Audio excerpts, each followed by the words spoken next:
The great happiness. बुद्धं शरणं गच्छामि। यो सहस्रं सहस्रेण संगामे मानुषे जिने ये कंच जयमत्तानं सवे संगामजोत्तमो।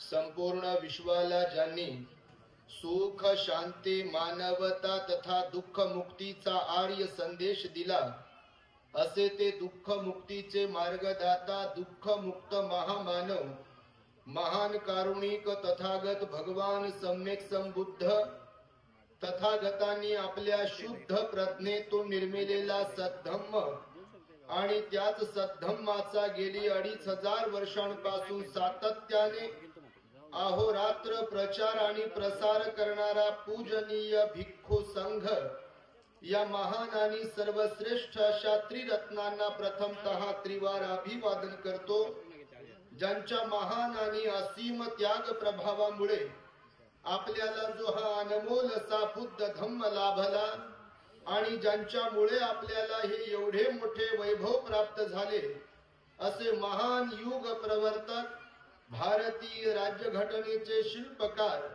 परमपूज्य बोधिसत्व डॉक्टर बाबासाहेब आंबेडकर या महामानवाच्या महान अशा धम्मक्रांतीमध्ये संपूर्ण जीवनाला समर्पित करून आज या महान मंगलमय माघ पौर्णिमेच्या शुभ मुहूर्तावर बोधिसत्व डॉक्टर बाबासाहेब आंबेडकर धम्म संस्कार केंद्र आम्रवन महाविहार देवगाव फाटा तालुका सेलू जिल्हा परभणी द्वारा आयोजित 14वी अखिल भारतीय बौद्ध धम्म परिषद आज बुधवार दिनांक 12 फेब्रुवारी 2025 रोजी आम्रवन महाविहार देवगाव फाटा तालुका सेलू जिल्हा परभणी या ठिकाणी संपन्न होत असता या धम्म परिषदेचे अध्यक्ष गुरुतुल्य पूजनीय भदंत डॉक्टर उपगुप्तजी महाथेरो,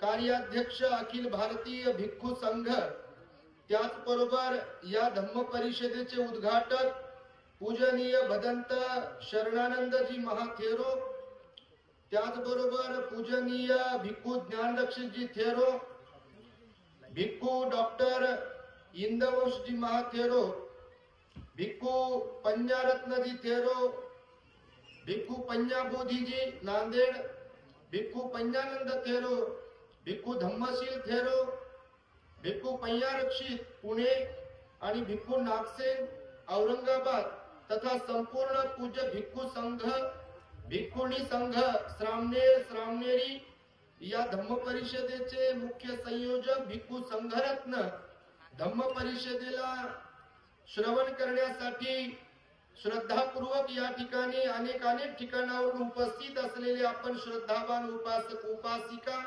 बालक तथा बालिकांनो, तद्वतच दी ग्रेट हॅपीनेस या आपल्या YouTube चॅनलचे सर्वच दर्शक, सर्वप्रथम तुम्हा सर्वांच्या प्रती मंगल मैत्री सद्भावना व्यक्त करतो आणि आपणा सर्वांच्या दुःख मुक्ती करिता तथागत भगवान बुद्धांद्वारा शिकविलेल्या धम्मोपदेशास प्रारंभ करतो। आपण सर्वांनी शांत एकाग्र आणि श्रद्धायुक्त चित्ताद्वारे या अनमोल बुद्धवाणीला आपल्या हित सुखाकरिता श्रवण करावे, ग्रहण करावे। 14 वर्षांपासून सातत्याने ही धम्म परिषद इथे सुरू आहे। या धम्म परिषदेचे मुख्य मार्गदर्शक असलेले आमचे उपगुप्त भंतेजी या महाराष्ट्रामध्ये अनेक ठिकाणी त्यांच्या मार्गदर्शनाखाली धम्म परिषदांचे आयोजन होत असते। कालच हिंगोली या ठिकाणी धम्म परिषद होती, त्याचेही मुख्य मार्गदर्शक उपगुप्त भंतेजी होते। त्या अगोदर 31 जानेवारी आणि 1 फेब्रुवारी पुणेला धम्म परिषद होते. त्याही धम्म परिषदेचे ते मार्गदर्शक आहेत. औरंगाबादला अजंठा धम्माचल म्हणून परिषद होते, तिथेही त्यांचं मार्गदर्शन असेल. लातूर असेल, बीड असेल किंवा अजून काही ठिकाणी असेल, भंतेजींच्या मार्गदर्शनाखाली अत्यंत सुंदर प्रकारे पूज्य भिक्खू संघाला सन्मानपूर्वक बोलावून धम्म परिषदेचे आयोजन केले जाते आणि लोकांचं प्रबोधन व्हावं, प्रत्येकापर्यंत बुद्धाचा विचार पोहोचावा, अशा प्रकारच्या शुद्ध हेतूने या धम्म परिषदांचं आयोजन होते. मी अनेक वर्षांपूर्वी एकदा इथे परिषदेसाठी आलो होतो. त्यानंतर आता पुन्हा एकदा हा योग जुळून आला. आम्हाला मनस्वी आनंद होतोय. आमच्यातीलच एक लहान भंतेजी संघरत्न पुढाकार घेऊन, मेहनत घेऊन, परिश्रम घेऊन या उजाड रानाला नंदनवन बनविण्याचं काम करतायत. आपण सर्वांनी एकदा संघरत्न भंतेजींचं टाळ्यांच्या गजरांमध्ये कौतुक केलं पाहिजे. कारण समाजामध्ये आपण पाहतोय, प्रामुख्याने आम्ही ज्या मानसिकतेतून विचार करतो, आमचं जे ऑब्झर्वेशन आहे, प्रत्येकालाच बाबासाहेब प्रिय वाटतात. प्रत्येकच जण बाबासाहेबांच्या नावाचा जय जयकार करताना आपल्याला दिसतो. परंतु आपला एखादा मुलगा भिक्खू संघामध्ये दान द्यावा, मुलगी भिक्खुनी संघामध्ये दान द्यावी, असा विचार मात्र कुणाच्या मनामध्ये सहसा येत नाही. आणि इथे बसलेले आमच्या समवेत भिक्खू असतील किंवा दुसऱ्या ठिकाणी असलेले भिक्खू असतील, त्यांच्या माता पित्याने मोठा काळजावर दगड ठेवून आपला पुत्र भिक्खू संघामध्ये दान दिलेला असतो. आणि तो पुत्र धम्माचं जेव्हा काम करतो, तेव्हा निश्चितपणे डॉक्टर बाबासाहेब आंबेडकरांना अभिप्रेत असलेला आदर्श बौद्ध समाज निर्मितीचं कार्य त्यांच्या हातून होते. आणि त्यांच्या हातून घडत असलेलं कार्य म्हणजे माणसं जोडण्याचं कार्य होते. नाहीतर आपण समाजामध्ये पाहतो, यांच्या वयाची मुलं किंवा आमच्या वयाची मुलं काय काय करतात हे मी तुम्हाला सांगण्याची काय गरज नाही बापा. 365 दिवसातून एकदाच दिसतात आपले पोर. तुम्ही नाही तसे इथं असलेले, पण काही काहींची गोष्ट करतो, जयंतीलाच बाहेर पडते. आता भंतेजी म्हटले आपले डीजे लावला तरच जयंती करायची म्हणते, नाही तुम्ही वर्गणीत देत नाही. तुमच्याकडे असे असतील नसतील असं नाही. भंतेजी रोखठोक बोलतात जरा. आम्ही त्यांच्यापासूनच शिकलो रोखठोक बोलायला, कारण आम्हाला काही टेन्शन नाही आहे. आणि आपलं तर तत्व ठरवलेलं आहे आपण करुणानंद भंतेजीने, कोणी वंदो अथवा निंदो, पुन्हा पुन्हा तिथे बोलू अथवा न बोलू, परंतु लोकांना मात्र याच पद्धतीनं रोखठोकपणे गोळ्या घालून बुद्ध बाबासाहेब शिकवायचा म्हणजे शिकवायचा, कारण त्याच्याशिवाय गत्यंतर नाही बघा.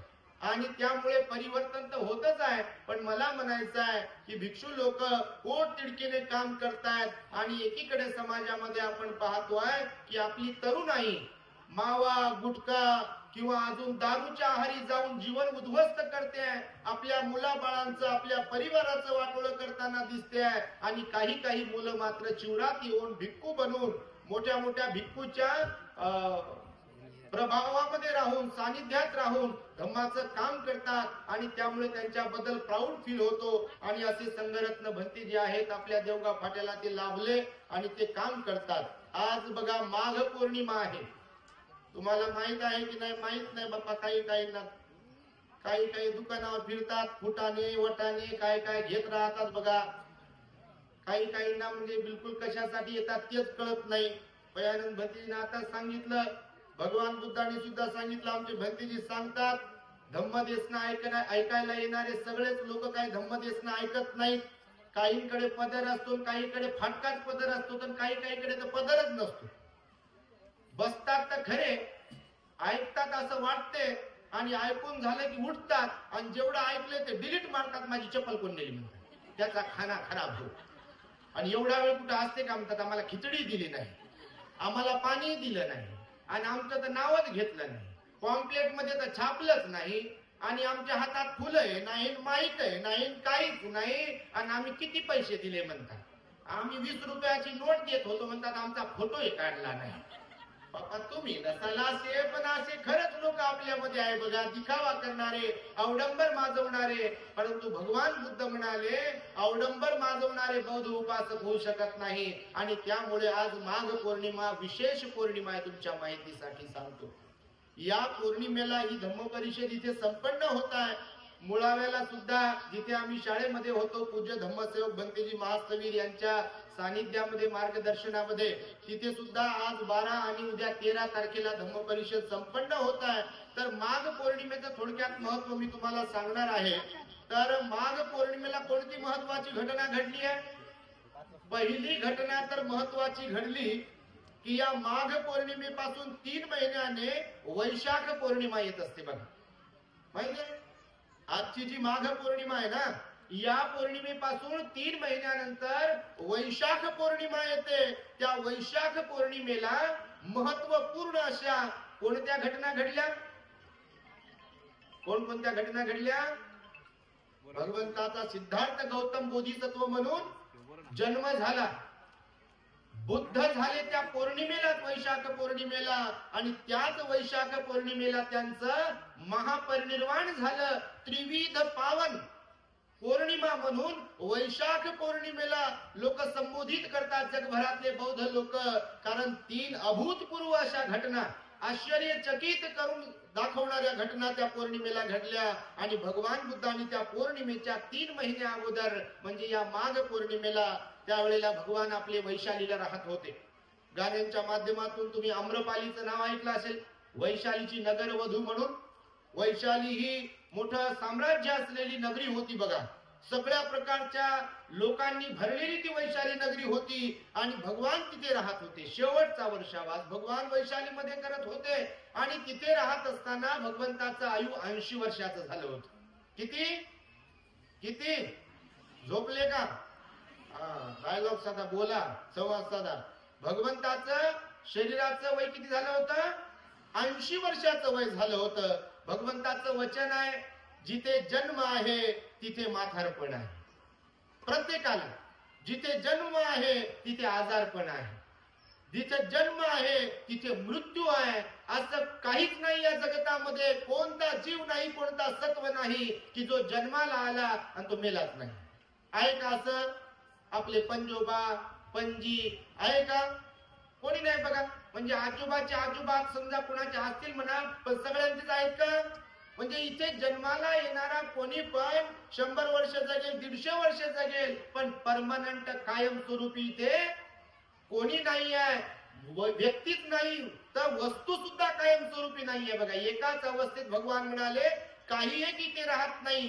परिवर्तन हा संसाराचा नियम आहे. आपण जेव्हा लहान असतो तेव्हाच लहान असतो, जेव्हा तरुण असतो तेव्हाच तरुण असतो, जेव्हा म्हातारे होतो तेव्हाच म्हातारे असतो. म्हातारपण आल्यानंतर, दात पडल्यानंतर, पांढरे केस झाल्यानंतर, बहिरे झाल्यानंतर, दृष्टी कमजोर झाल्यानंतर, गुडघे कामातून गेल्यानंतर, कंबर कामातून गेल्यानंतर, पचन शक्ती कमजोर झाल्यानंतर कोणत्या डॉक्टरला असं म्हणू शकत नाही तुम्हाला 1 कोटी देतो, मला 25 वर्षाचं बनव.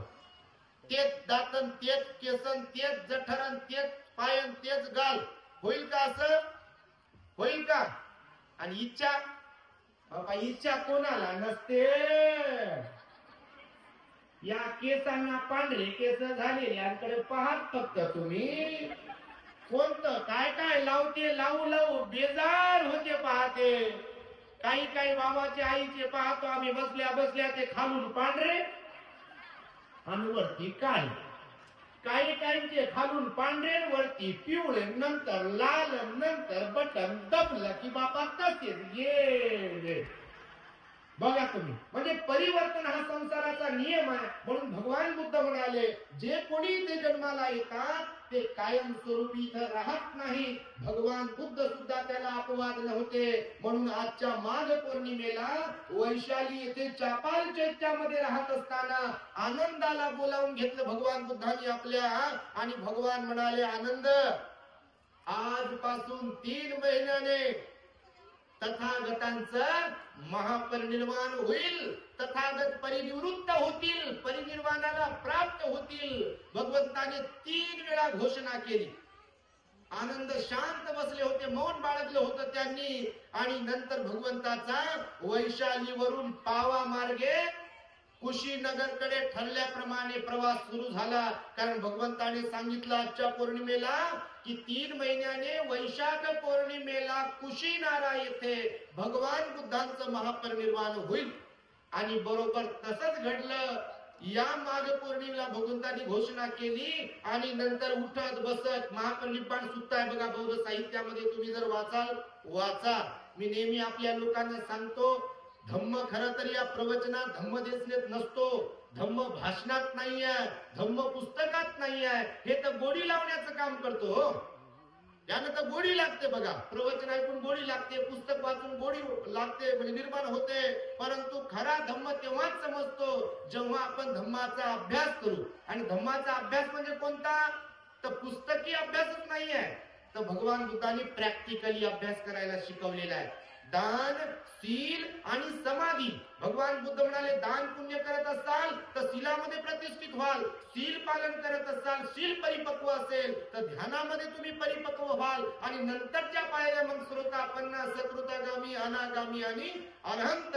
तर म्हणून भगवान बुद्धाने आनंदाला सांगितल्यानंतर भगवान पुढे पुढे चालत होते, उठत बसत. त्यानंतर मग चुंदाचं भोजन घेतलं. अतिसार नावाचा आजार झाला त्यांना, आणि तरी सुद्धा भगवान ठरल्यानुसार कुशीनगरला पोहोचतात आणि आपलं परिनिर्वाण स्वीकारून तिथे भगवंतांचा अंतिम संस्कार होतो बघा. त्याबद्दल तुम्ही बऱ्याच लोकांनी ऐकलंय. तुम्ही आज जर थायलंड मध्ये, ब्रह्मदेशामध्ये, लाओस, कंबोडियामध्ये जर पाहिलं, आपण टीका टिप्पणी करत नाही, पण हा जो कुंभमेळा जो भरतोय ना आपल्या देशामध्ये, हा कुंभमेळा खरं तर त्याची सुरुवात जी आहे हर्षवर्धनाने या बौद्ध धर्मातल्या माघ पौर्णिमेला केली होती. तर भगवान बुद्धाच्या वेळेला जी माघ पौर्णिमा होती, त्या माघ पौर्णिमेला महाप्रजापती गौतमी ज्या होत्या ना, त्या जिवंत होत्या. तुमच्या माहितीसाठी सांगतो, तुम्ही बौद्ध धर्माचा अभ्यास कराल तर. आणि त्यांना जेव्हा समजलं महाप्रजापती गौतमी कोण होत्या, पुढे पाठ मागे सपाट करू नका बापा, नाही तर नुसते धम्म परिषदांचे आकडेच वाढतील. तुमचं या कानाने ऐकायचं आणि या कानाने सोडून द्यायचंय म्हटल्यावर सगळं वाया जाईल ना. नळी फुंकली सोनारे, इकडून तिकडे जाय वारे असं होऊ नये. धम्माचा अभ्यास बारकाईने केला पाहिजे, धम्मदेशना बारकाईने ऐकल्या पाहिजे. महाप्रजापती गौतमी ह्या एक तर मावशी पण होत्या आणि आई पण होत्या. कारण महामाया देवी ज्या होत्या त्यांना जन्माला घातलं आणि त्यांचं पण निधन झालं होतं, त्या मृत्युमुखी पडल्या. पण महामायेच्या मृत्यू पश्चात सिद्धार्थ गौतमाला कोणी सांभाळलं? आपल्या स्तनातून दूध पाजलं, लहानाचं मोठं केलं, त्याला जीव लावला. आणि ते सिद्धार्थ गौतमाची आई महाप्रजापती गौतमी होती. जेव्हा बुद्ध झाल्यावर सिद्धार्थ गौतम 7 वर्षानंतर कपिलवस्तूला जेव्हा जातात, तेव्हा शाक्य तरुण सुद्धा भगवंतासोबत जातात दीक्षा घेण्यासाठी. त्यानंतर ज्या स्त्रिया असतात शाक्य कुळातील, त्याही असा विचार करतात की आपल्या कुळात उत्पन्न झालेले, अत्यंत सुंदर असलेले, सर्व गुण संपन्न असलेले बोधिसत्व सिद्धार्थ गौतम जर बुद्ध होतात, संन्यासी जीवन जगतात, भिक्खूचं जीवन जगतात, सर्व संग परित्याग करतात, सर्वस्वाचा त्याग करतात, तर आपण या वैभवात राहून या लोभी जीवनामध्ये राहण्यात काय अर्थ आहे? म्हणून महाप्रजापती गौतमी, यशोधरा माता आणि 500 कुलीन शाक्यपुत्री स्त्रिया ज्या होत्या त्या वैशालीला गेल्या होत्या. आणि वैशालीला जाऊन आनंदाच्या मध्यस्थीने त्या पण भिक्खुनी बनल्या होत्या. तर मग जेव्हा आजच्या पौर्णिमेला भगवंताने महापरिनिर्वाणाची घोषणा केली आणि जेव्हा महाप्रजापती गौतमी भिक्खुनी होत्या त्यांना समजलं, तेव्हा त्यांनी त्या 500 भिक्खुनींना बोलवून 7 दिवसांपर्यंत परित्राण केला. 7 दिवसांपर्यंत विशिष्ट प्रकारे अनित्य, अनात्मा आणि दुःखावरती त्यांनी चर्चा केली, धम्मचर्चा केली. आणि असं ठरवलं की भगवान बुद्ध आपले शास्त्र आहेत, गुरु आहेत, त्यांच्यामुळे धम्मरत्न आपल्याला प्राप्त झालं. भगवान जाण्याच्या अगोदर, भगवंताने परिनिर्वाण स्वीकारण्याच्या अगोदर आपण परिनिर्वाण स्वीकारलं पाहिजे, हा भगवंताचा सन्मान राहील असा त्यांच्या मनात विचार आला. आणि 500 भिक्खुनी म्हणजे इथून पुढे जी कृष्ण अष्टमी येते बघा 8 दिवसानंतर माघ पौर्णिमेच्या नंतर, त्या अष्टमीला महाप्रजापती गौतमीसह 500 भिक्खुनींचं परिनिर्वाण झाल्याचं सुद्धा एक दाखला बौद्ध साहित्यामध्ये तुम्हाला आढळतो बघा. आणि त्या आईनं भगवंताच्या बद्दल कृतज्ञता व्यक्त केलेली आहे आणि त्यामुळे भगवंताचं महापरिनिर्वाण होण्याची घोषणा आजच्या पौर्णिमेला भगवान बुद्धाने केली.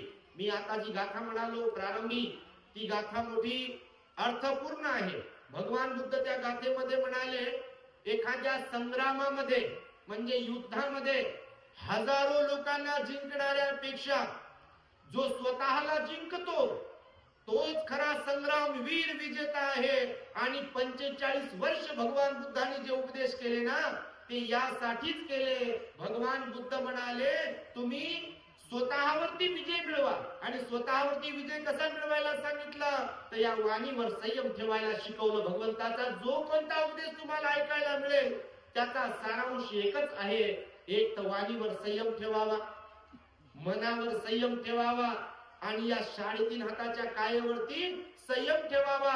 जे आपले पंच इंद्रिय आहेत त्या पंच इंद्रियांवरती संयम ठेवावा, त्याचं दमन करावं आणि बंधनातून मुक्त व्हावं, या भवसागरातून तुम्ही पार जावं, असा भगवंताचा उपदेश आहे बघा. कारण भगवान म्हणतात, जीवन हे आपण भवसागरामध्ये गुरफटलेले आहोत सर्वजण, त्यामुळे हे वाया नाही गेलं पाहिजे. त्यामुळे याचा संयम महत्वाचा आहे, मनाचा संयम महत्वाचा आहे आणि शरीराचा संयम महत्वाचा आहे. आणि म्हणून ज्या संग्रामामध्ये हजारो लोकांना जिंकणं सोपं आहे, घोड्याला आपल्या कंट्रोल मध्ये ठेवणं सोपं आहे, हत्तीला आपल्या कंट्रोल मध्ये करणं सोपं आहे. कधी कधी माणसं माणसाला आपल्या कंट्रोल मध्ये ठेवतात. एखादी स्त्री असेल, कुणाची पत्नी, तर आपल्या पतीला कंट्रोल मध्ये ठेवेल. बापा माहित नाही तुमच्यात कोणी असं बसलेलं असेल तर, कारण आम्ही तुमच्यात जन्माला आलो, लहानाचे मोठे झालो. काही ठिकाणी आम्ही पाहिलं, लहानपणी बसा म्हटलं की बसती मुख, बोलू नका म्हटलं की बोलतच नाही, येऊ नको म्हटलं की येतच नाही. त्या दिवशी एक आईनं सांगितलं, सुनबाई माझ्या पोराला मारते म्हणे बाबा बनतेजी. हे कुठं सांगू म्हणे. मी म्हटलं नका सांगू, नाही तर तुमचं काही खरं नाही.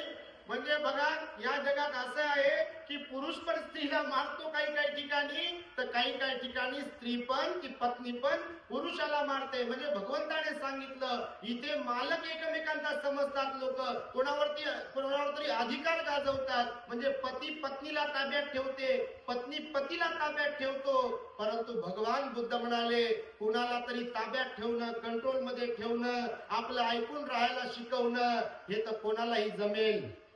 कारण हत्ती असतो बघा, हत्ती किती मोठा असतो, बलवान असतो. एक माणूस अंकुश असतो, त्याच्याकडे ती काठी असते बघा, त्याला खिळा लावलेला असतो. त्या अंकुशाच्या जोरावरती एक हत्ती माणूस, त्या हत्तीला बस म्हटलं की हत्ती बसते बघा, उठ म्हटलं की उठते बघा. सोंडेत काही लाकूड पकडायचे, काही सामान पकडायचं, ते पकडते बघा. उंट तुम्ही कधी पाहिलं असेल, माणूस त्या उंटाला बस म्हटलं की उंट बसते, उठ म्हटलं की उठते, चल म्हटलं की चालते. भगवान म्हणाले, प्राण्यांवर कंट्रोल करणं, एखाद्या वाघावर कंट्रोल करणं. आता आम्ही थायलंड मध्ये गेलो होतो बघा, बघितलं.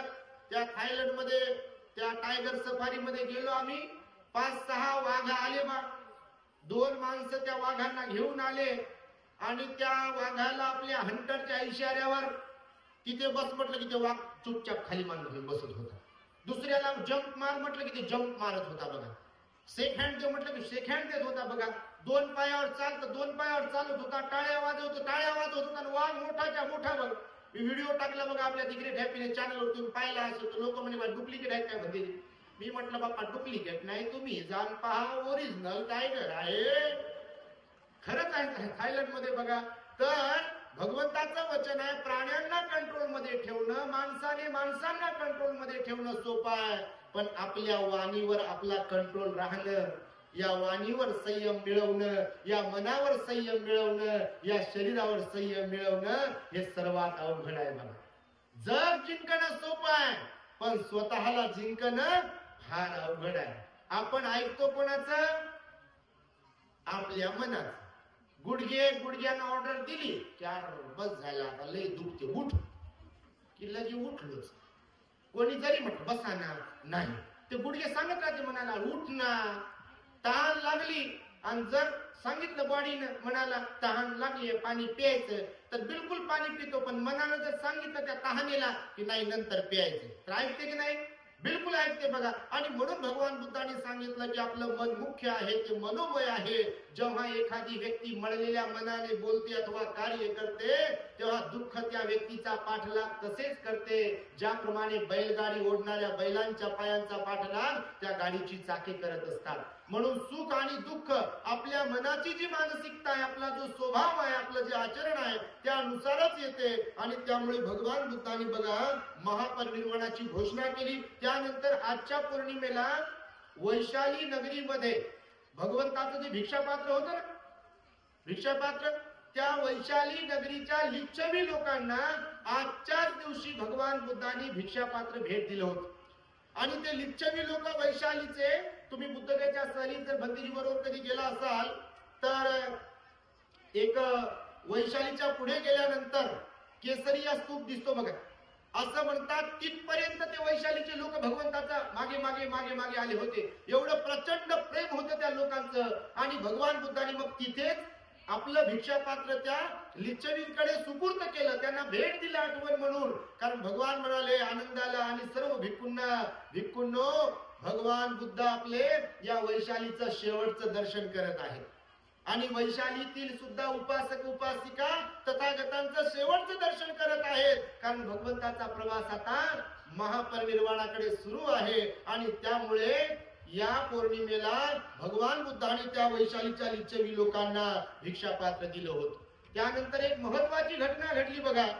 आजच्या पौर्णिमेला असं म्हटलंय बौद्ध साहित्यामध्ये, जे भगवंताचे सेवक होते, कोण होते सेवक, कोण होते? आई, वा लय हुशार बाप्पा तुम्ही. तर भगवान बुद्धाचे सेवक आनंद होते बघा. तर आनंद भंतेजींचं सुद्धा आज परिनिर्वाण झालं बघा. मगध प्रदेशातला जो राजगृह आहे त्या राजगृह आणि वैशालीच्या मध्ये गंगा नदी आहे. गंगा नदी, आता जे लोक आंघोळ करायला गेले बघा, त्या गंगा नदीच्या किनाऱ्यावरती आनंद भंतेजींचं परिनिर्वाण झालं. आणि तेही परिनिर्वाण असं म्हणतात की या माघ पौर्णिमेला झालेला आहे. आनंद भंतेजींच्या बद्दल तुम्हाला काय सांगू, कारण या जगामध्ये खरं तर सर्वश्रेष्ठ सर्वोत्तम गुरु जर कोण होऊन गेले असतील, सत्ता देव मनुष्यानं, सत्ता देव मनुष्यानं, बुद्धो भगवाती, सत्ता देव मनुष्यानं,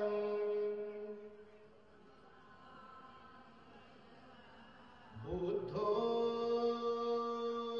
भगवाती,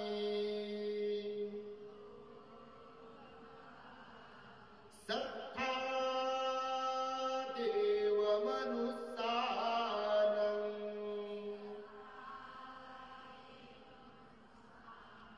बुद्धो भगवाती. बघा, सत्ता म्हणजे शास्ता, शास्ता म्हणजे गुरु मार्गदर्शक त्याला म्हटलेलं आहे. तर कोणाचे? सत्ता देव मनुष्यानं, देवता आणि मनुष्यांचे शास्ता भगवान बुद्ध या जगामध्ये सर्वोत्तम सर्वश्रेष्ठ शास्ता गुरु जर कोण होऊन गेले असतील तर ते आपले भगवान बुद्ध आहेत. आणि सर्वोत्तम शिष्य एकदम जिवलग, ज्यांचं आईसारखं मन होतं. शिष्य तर भरपूर असतात हो, परंतु ज्यांचं आईसारखं मन होतं, स्वतःपेक्षा जास्त प्रेम ज्यांचं भगवान बुद्धांवरती होतं, ते कोण होते? आनंद भंतेजी होते, आनंद भिक्खू होते. त्यांनी काही अटी आणि शर्ती ठेवून की माझा सन्मान करू नये, माझा काय म्हणू त्याला बा, मला वरवर करू नये. कारण आता आपण पाहतो बघा लोकांकडे, वरवर करावं, माझं नाव व्हावं, मला बोलवावं वगैरे वगैरे अपेक्षा असते का नाही? म्हणजे करायचं तर करायचं, पण अपेक्षा ठेवायची. आनंद भंतेजी असे होते, तुमच्या माहितीसाठी सांगतो, त्यांच्या चित्ताची अवस्था निस्वार्थ होती. अत्यंत निर्मळ मन होतं. आणि भगवंताला त्यांनी सांगितलं होतं, अट अशी आहे माझी की माझी वाहवा, माझं गुणगान असं काही करायचं नाही, म्हणजे माझी वाहवा करत राहायचं नाही तुम्ही. आणि काही अटी आणि शर्ती होत्या. तर मग उपस्थायक म्हणून आनंद भंतेजीची निवड केली होती. भगवंताचं वय तेव्हा 50-55च्या पुढे चाललेलं होतं. भगवंताला उपस्थायकाची गरज होती, सेवकाची गरज होती. आणि आनंद भंतेजी भगवंताचे सेवक होते. बघा, सर्वात जास्त वेळ काळ भगवंतासोबत कोण राहिलाय? कोण राहिलं? आनंद भंतेजी राहिलेले आहेत. बघा, तुम्हाला माहित असेल जयमंगल अठ्ठगाथा तुम्ही म्हणत असता लग्नात वगैरे, ऐकत असता बघा. त्याच्यामध्ये नालागिरी गजवरं अतिमत्त भूतं ही एक गाथा आहे. बघा, नालागिरी नावाचा हत्ती भगवंताला मारणे हेतू जेव्हा सोडला होता, तेव्हा भगवान भिक्षाटनाला निघालेले होते नगरामध्ये. त्यांच्यासोबत भिक्खू पण होते, नगरातले लोक सुद्धा बाहेर उभे होते. परंतु समोरून देवदत्ताच्या सांगण्यावरून राजाने जेव्हा हत्ती सोडला नालागिरी नावाचा, तेव्हा तो हत्ती पुढून येत होता. सर्व भिक्खू पण साईडला झाले होते. लोकांनी पण आपले घर दरवाजे खिडक्या बंद केल्या होत्या. वरती जाऊन लोक पाहत होते आता काय होईल, कारण नालागिरी नावाचा जो हत्ती आहे त्याला युद्धामध्ये सोडल्या जायचं. आणि तो भगवंताकडे आता धावून येतोय. भगवान बुद्ध शांत होते, पण आनंदाचा भगवंतामध्ये स्वतःपेक्षा जास्त जीव होता.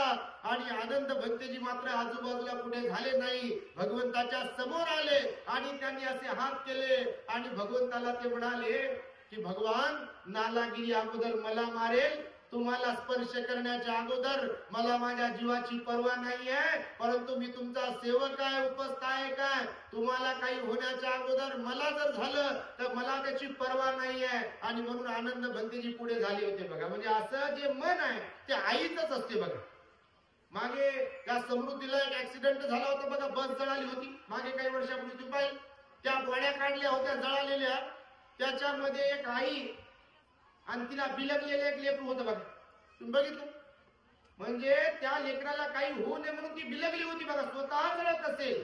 आई ही फार श्रेष्ठ असते. बुद्ध, अर्हत आणि भिक्खू संघ याच्या नंतर जर सर्वश्रेष्ठ कोण असेल तर ते माता पिता असतात म्हणाले भगवान. शृगालाला शिकवलं आई वडिलांची सेवा केली पाहिजे, मूल बाळ बायको यांचा सांभाळ केला पाहिजे. कारण आई वडील आपल्याला बोलायला शिकवतात, चालायला शिकवतात, खायला शिकवतात, कुठे काय कसं वागावं हे कोण शिकवते? पहिले गुरु कोण असतात? आपले आई वडील असतात. सगळे कपडे कसे घालावे, बोलावे कसं, काय काय सगळ्या गोष्टी. आणि म्हणून भगवान बुद्धांनी माता पित्याला सुद्धा त्यांची पूजा करायला, सेवा करायला सांगितलं. आनंदाचं मन आईसारखं होतं भगवंताच्या संदर्भामध्ये. प्रचंड जिव्हाळा होता. भगवंताला केव्हा कोण भेटावं, केव्हा कोणी भेटू नये हे कोण ठरवायचं? कधी कधी आनंद भंतेजी ठरवायचे. जर भगवान आराम करत असतील वगैरे किंवा काही आजारी वगैरे असतील तर राजा जरी आला तर भगवान बुद्धाला भेटायचं की नाही भेटायचं तर आनंद भंतेजी ठरवायचे. आणि त्यामुळे ते सर्वोत्तम सेवक होते. आणि आनंद भंतेजींचं मोठं योगदान आहे. कोणतं योगदान आहे? तर त्रिपिटकाचे ते शिल्पकार आहेत. तुमच्या माहितीसाठी बौद्ध साहित्य कोणतं आहे? काय म्हणतात बौद्ध साहित्याला? काय म्हणतात? त्रिपिटक.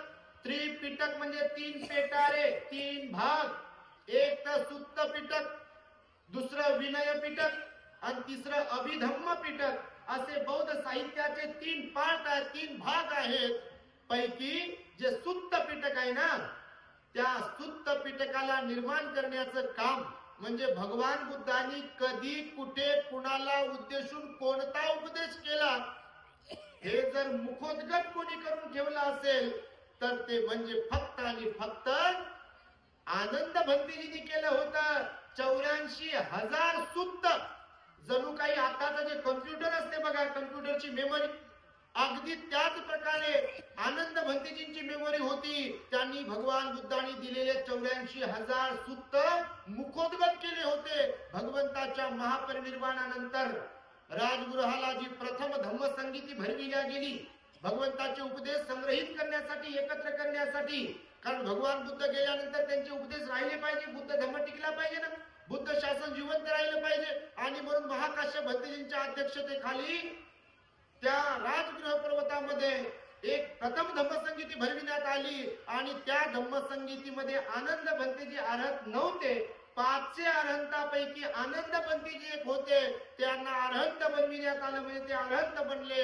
आणि नंतर परिषद सुरू झाली. आनंद भंतीजीने भगवान बुद्धाच्या बद्दल, आपल्या भगवंताने बुद्ध झाल्यानंतर कोणता उपदेश केला, कुणाला उपदेश उद्देशून केला, कुठे केला, त्यामध्ये काय सांगितलं, हे एकूणच सर्व काही 84,000 सुत्ताचं पठण आनंद भंतीजीने केलेलं आहे. म्हणून तुम्ही सुत्त पिटकातले सुत्त जेव्हा आताही वाचाल तर त्याच्या प्रारंभी प्रत्येक सुत्ताच्या म्हटलेलं आहे, एवं मे सुतं एकं समयं भगवान, एवं मे सुतं, एवं मे सुतं, हे जे शब्द आहेत आनंद भंतीचे शब्द आहेत. एवं मे सुतं म्हणजे एक वेळ मी असे ऐकले आहे. कारण आनंदाने ऐकले ना. अट अशी पण होती की भगवान माझ्या माघारी जर तुम्ही कुठे प्रोग्राम मध्ये गेलात, कार्यक्रमाला गेलात आणि तिथे जर कोणता उपदेश केला असेल तर सारांश रूपाने का होईना विहारात आल्यानंतर मला तो सांगण्याची अनुकंपा करावी. म्हणून सर्वच्या सर्व उपदेश आनंद भंतीजींना मुखोद्गत होते. म्हणून एवं मे सुतं म्हणजे असे मी ऐकले आहे. कुणाकडून? भगवान बुद्धांकडून. आणि त्यामुळे त्रिपिटकाचे शिल्पकार म्हणण्याचा सुद्धा बहुमान कुणाला प्राप्त होईल? आनंद भंतीजीला. आज जे बौद्ध साहित्य तुम्हाला पाहायला मिळते, वाचायला मिळते, ऐकायला मिळते, ते आनंद भंतीजी, उपाली भंतीजी यांच्यामुळे मिळते बघा. आणि म्हणून त्यांचं मोठं योगदान आहे. आणि त्यानंतर बघा भगवान बुद्धांना त्यांनी प्रचंड सेवा केली, भगवान बुद्धाची आनंद भंतीजीने. म्हणून तशा प्रकारचं सेवक पण बनता आलं पाहिजे. मला अभिमान आहे आपल्या उपगुप्त भंतीजींचा, धम्मसेवक भंतीजींचा. बोधीपालू भंतीजी असतील किंवा काही भिक्खू आहेत महाराष्ट्रामध्ये आपल्या, की ज्यांचा शिष्य वर्ग अनेक ठिकाणी आहे बघा.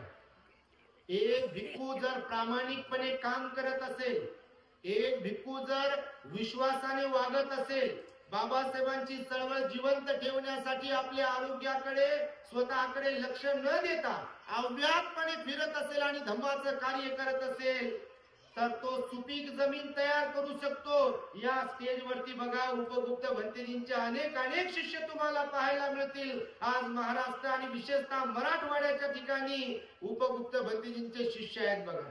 तिकडे आमचे खेमधम्मू भंतीजी आणि धम्मसेवक भंतीजी यांचे पण शिष्य संपूर्ण महाराष्ट्रामध्ये आहेत आणि धम्माचं कार्य करतात. कारण भिक्खू हा धम्माचं कार्य करत असेल प्रामाणिकपणे तर निश्चितच तो बुद्ध शासनाची वृद्धी करत असतो, त्याला पुढे आणि पुढे घेऊन जाण्याचं काम करतो. म्हणून श्रामणेरांनी सुद्धा आणि नवख्या भिक्खूंनी सुद्धा आपल्या गुरुचा सन्मान ठेवला पाहिजे, त्यांच्याकडून त्यांचं अनुसरण केलं पाहिजे, त्यांच्याकडून काही शिकलं पाहिजे.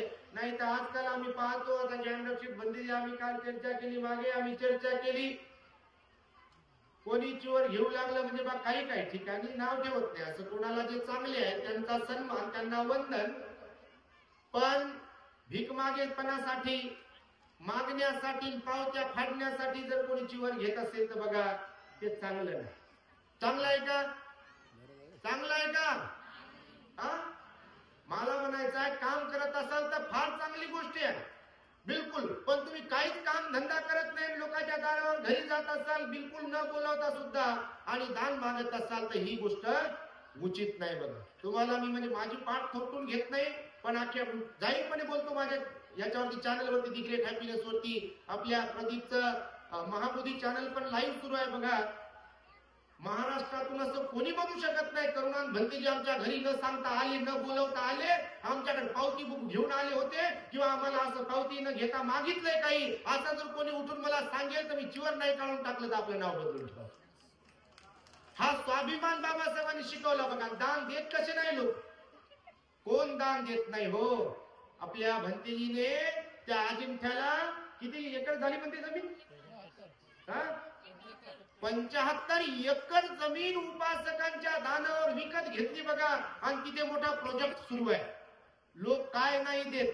आम्ही पाहतोय लहानपणापासून स्वतःची आई काय जीव लावेल, स्वतःचे वडील काय जीव लावतील, स्वतःची बहीण भाऊ काय जीव लावतील, एवढा जीव लोक उपासक लोक भिक्खूंना लावतात बघा. परंतु भिक्खूंनी प्रामाणिकपणे जर राहिलं, प्रामाणिकपणे काम जर केलं, शिलाने राहिलं, विनयाने राहिलं तर.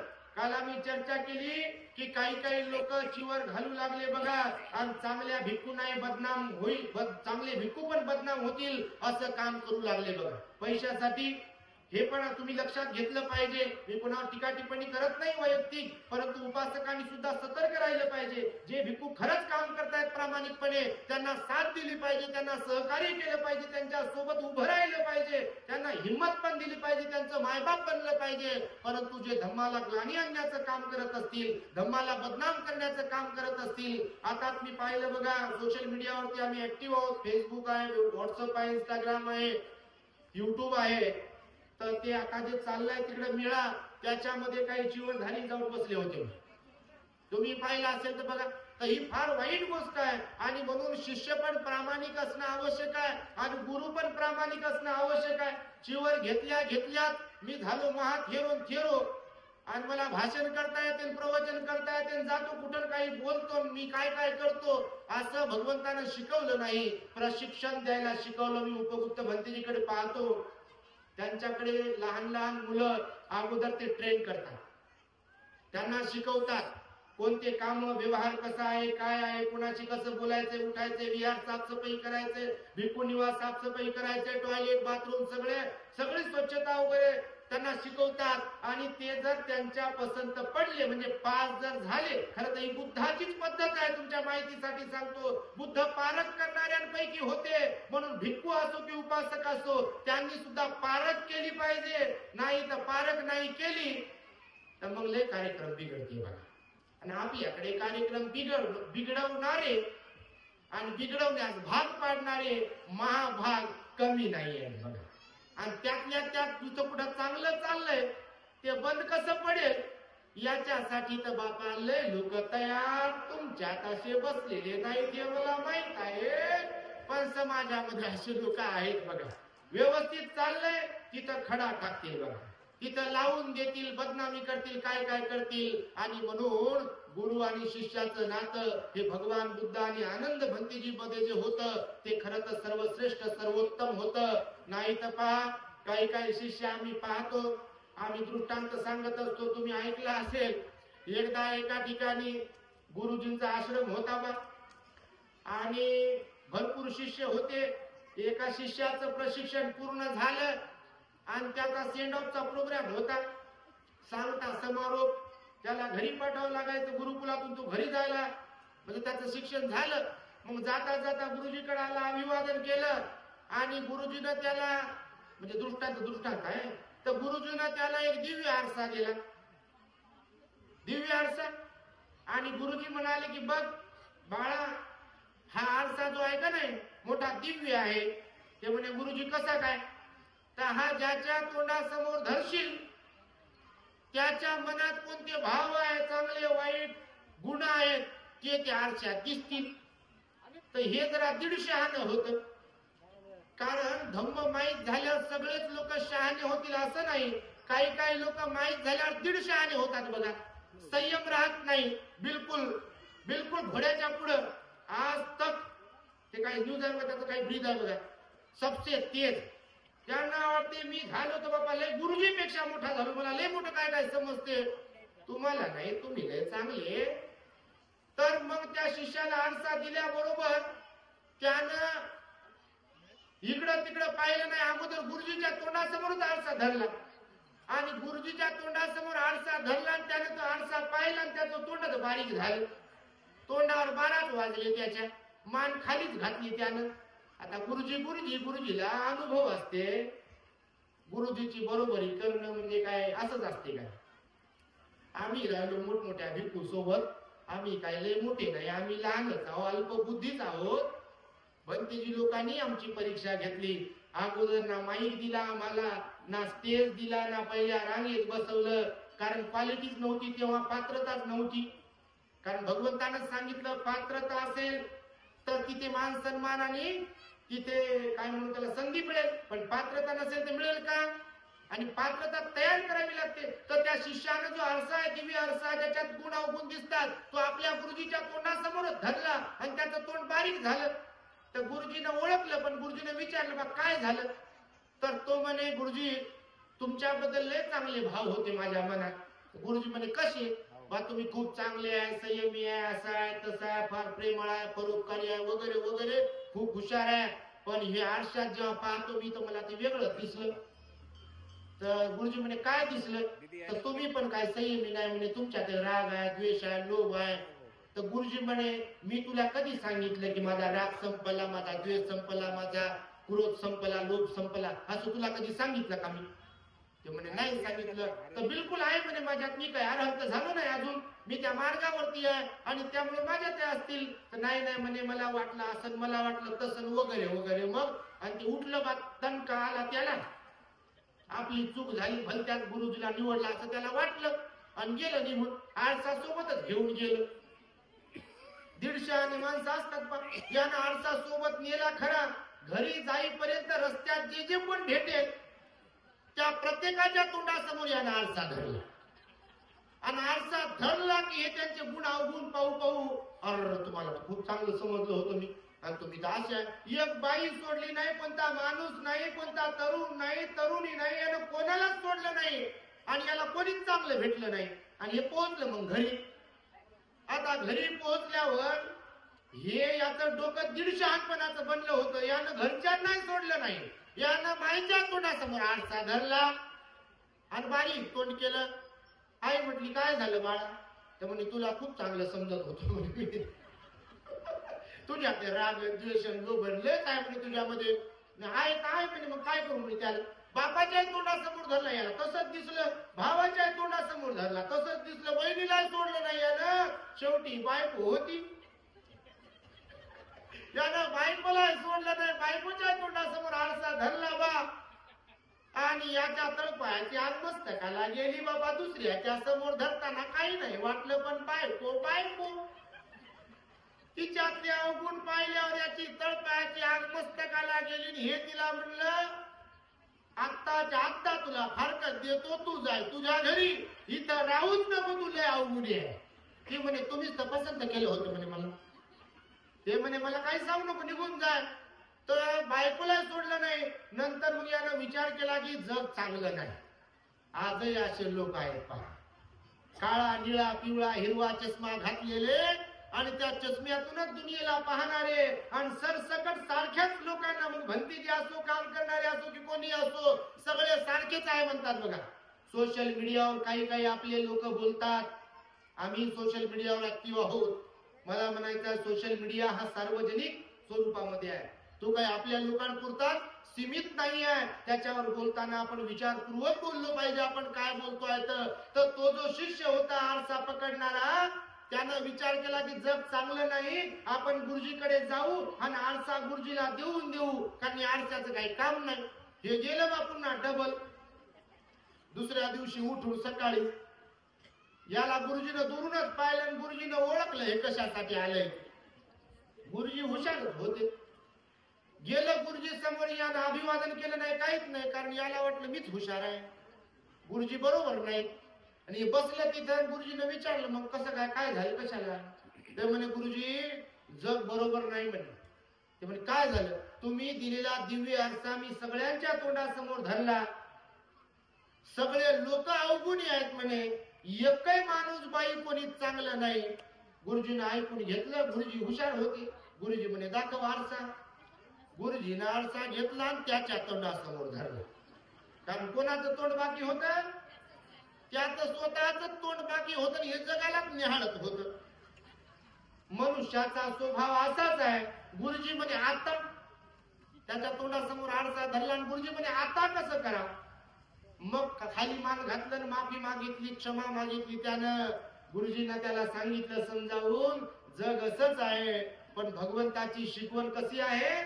भगवान बुद्ध म्हणाले जगाला पाहत बसण्यापेक्षा, जगाचं उनं धुनं काढत बसण्यापेक्षा, कोणाची निंदा करत बसण्यापेक्षा, कोणातले वाईट गुण शोधण्यापेक्षा, त्याच्यावर चर्चा करण्यापेक्षा आपण आपल्या मनाला चेक केलं पाहिजे, तपासलं पाहिजे, निर्मळ ठेवण्याचा प्रयत्न केला पाहिजे. म्हणून मी प्रारंभीची गाथा म्हणालो ते धम्मपदातली की भगवान म्हणतात एखाद्या संग्रामामध्ये हजारो मनुष्यांना जिंकणाऱ्यापेक्षा जो स्वतःला जिंकतो, जिंकू शकतो, तोच खरा संग्राम वीर विजेता उत्तम आहे असं मी समजतो. आणि त्यामुळे बघा, आपण शिष्य बनावं ते आनंद भंतेजीं सारखं आणि गुरुजी बनावं ते भगवान बुद्धांच्या सारखं. त्यामुळे माघ पौर्णिमेला ही थोडक्यात तुम्हाला धम्मदेशना देण्याचा मी प्रयत्न केला.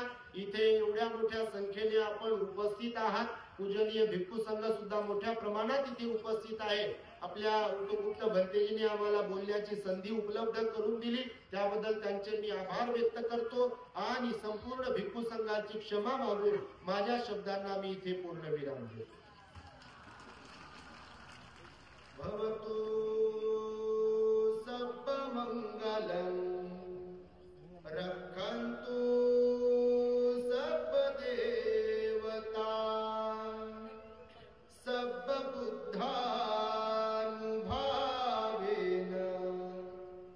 सदा सुखी भवन्तु ते.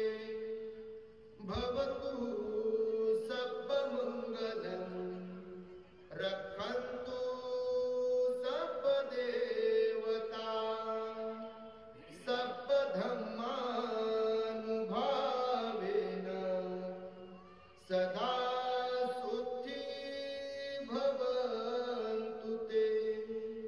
भवतु सर्वमंगलं रक्षन्तु सर्वदेवता सर्वसंघानुभावेन सदा सुखी भवन्तु ते. सर्वांनी साधू करताना साधू साधू साधू. बुद्धं नमामि, धम्मं नमामि, संघं नमामि. The great happiness. बुद्धं शरणं गच्छामि.